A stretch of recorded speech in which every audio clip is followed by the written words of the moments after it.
see if you're comfortable with it. Well, our questions, as you may have determined, are pretty simple and direct, so we only have a short period of time. Running for county commissioner. Yes, sir. Okay. Anything in your past relative to service that we should acknowledge? No. When I was in high school, I desperately wanted to serve in the military. I applied for a nomination at West Point, which I received, but I was turned down because I wore corrective lenses. And I appealed that decision and said, okay, I really want to do this. Is there some way I can? And I got a letter back from one of the Department of Defense offices in Colorado Springs, and they sent me a letter that I've kept to this day that says, under no circumstances in any way, shape, or form are you eligible to serve in the U.S. military. So. Okay, thank you. First question simply is, with everyone coming to the Tea Party meeting and promising to be a rock rib, Collin County, Texas, conservative. Okay, what is a rock? Define a rock That's rib. the question. What is it? That's our question for you. To me, a conservative is someone who acts with a great deal of personal integrity, has a set of values and a set of principles that he or she lives their life by, is fiscally responsible, and honors the rule of law. Anything you'd add to that? Not offhand. Okay, then that leads to the question, why in the world do you want to be a county commissioner? My wife's asked me that question too. I've lived in Collin County since the early 1980s. When I got here, Plano was its major city. US 75 was a 4-lane divided highway that started sometime in downtown Dallas and went to the Oklahoma border, and 150,000 people lived in the entire county. I've seen it grow, and as we approach 1 million people, and I think as our population goes to 2 million, 3 million, and 4 million, I think my experience, both my business background and what I've learned in my volunteer efforts, would contribute to helping the county cope with that growth, manage that growth if you can ever manage growth, and make this a better place for your children and my children. You mentioned volunteer efforts along those lines and in any other way. What would you want everyone here tonight to know in terms of your qualifications to be a county commissioner? Well, my main qualification is my business experience. I've had 35 years of experience working for a variety of organizations and companies that range in size from a Fortune 50 company to various small businesses. Presently, I'm a practicing CPA. Throughout my career, I've counseled, worked with, and advised numerous entrepreneurs, business owners, executives, families, and individuals. I understand what motivates them to invest in and grow their business, and I understand firsthand the impact that taxes, regulation, and government policies have on their thinking and their decisions. And you mentioned volunteer activities.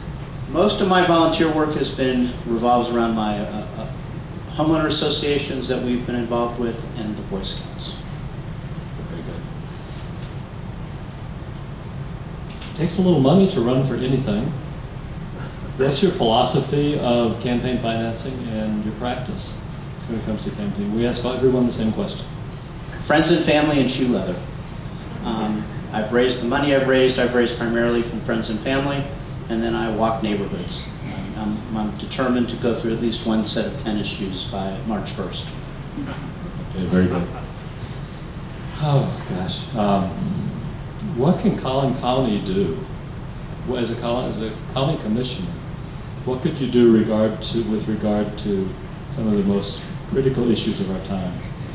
Natural marriage, Syrian refugees being delivered by the federal government, border security, for example, or any other critical issue of your choice, John? Well, first and foremost, I believe we have to follow the law. Whatever the law is, we all take an oath. We're charged with enforcing that law or doing what we need to do to uphold that law. So that's number one. That doesn't mean we cannot lend our voice to changing the law. We have a responsibility as a county commissioner to lead, to be an effective regional leader. We can go to Austin, we can lobby in Austin before the state legislature, we can lobby our congressional representatives, our senators, we can lobby for change, we can request change, we can be the voice for change, we can be the voice to explain why people have the frustrations that they have. But first and foremost, we have a responsibility to follow the law, not make the law.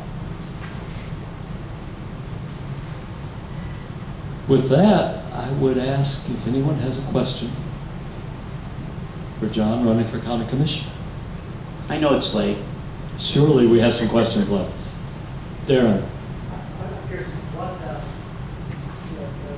role of the working commission force doing currently. Is there something you feel that it's not getting done or it's not getting done well that you would do differently and how? Something that's perhaps not being done well from the commissioner's court, no, without being terribly negative, but something that you do differently. Well, I think one issue that needs to be addressed is how we pay our public safety officers, specifically the jailers and the sheriff's deputies. The county uses the pay for performance plan. I understand the theoretical underpinnings of the pay for performance plan.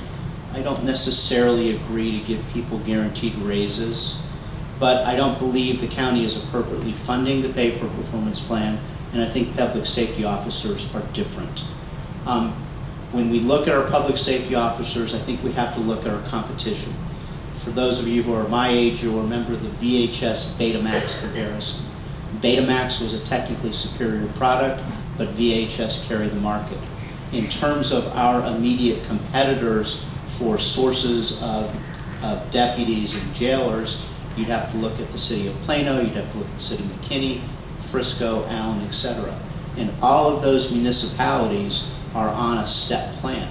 So from a competitive standpoint, I believe Collin County is at a competitive disadvantage when we go to recruit officers, and I also believe that we have turnover because some of our existing officers may go to work at those other agencies. Now the statistics may not bear that out, but one of the first things I think we all learned when we took our first job and left for another job is never burn a bridge. Ms. Harless. Yes. If the Collin County clerk, who is an elected official, refused to issue same-sex marriage licenses, as a county commissioner, would you support funding her defense should there be any suits or whatever? Considering that the Texas Constitution says marriage is between one man and one woman, and the Texas Family Code says that we're not supposed to issue same-sex licenses. I don't mean to be ducking your question, but I am going to duck your question. I don't know. I would have to rely on what legal counsel advised the Commissioner's Court as to what the proper course of action was. I would try to act in a conscientious way, but I would have to act on what legal counsel told me the Commissioner's Court responsibilities were.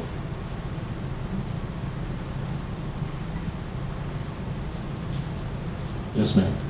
Do you support tolling 75, and how will this help control the vehicles on the road? Do you support tolling 75 in the future? And how would this help, if it would help, to control traffic volume on 75? Is that the question? What I'm in favor of is options to expand the capacity of 75. Tolling may be a component of that, but there has to be a significant free component to any roadway that exists on US 75.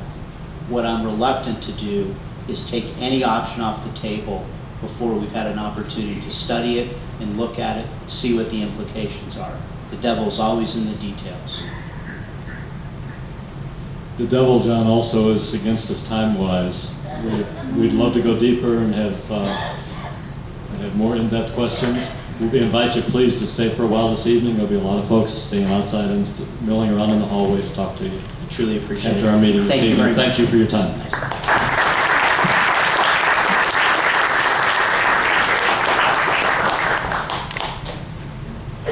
We have the greatest timekeeper on.